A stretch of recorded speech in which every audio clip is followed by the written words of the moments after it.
The Indian Space Agency will not test-fly any living being on its two experimental flights before its actual human space mission planned in 2022, said a top official.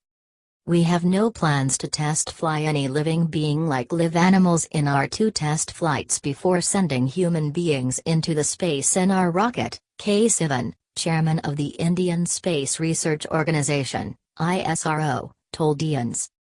"There are systems that monitor and relay the various conditions inside the rocket.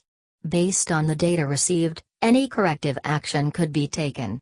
There is no need to fly a living being to check the conditions inside the rocket while in space," Mr. Sivan added. Space agencies would normally fly an animal first in an unmanned space mission to test the life support systems before putting a man inside a rocket to fly it.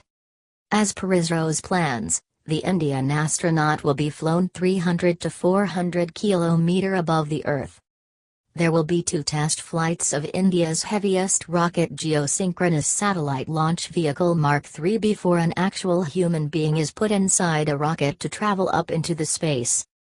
Mr. Sivan had earlier told that the first unmanned flight as part of a manned space mission will happen 2 years from now. There will be two unmanned space missions before the actual manned space mission, Sivan added. Sivan said ISRO was now trying to put a system in place for executing the human space mission. "Everything related to the human space mission should be in a loop and hence a separate system is necessary," he said. So far, only the US, Russia and China have launched human space flights. Sivan said the space agency had submitted a budget plan to the central government involving an outlay of Rs.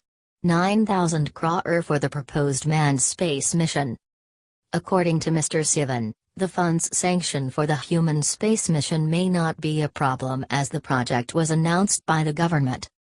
In his Independence Day address, Prime Minister Narendra Modi said that India will put an Indian in space by 2022 or earlier.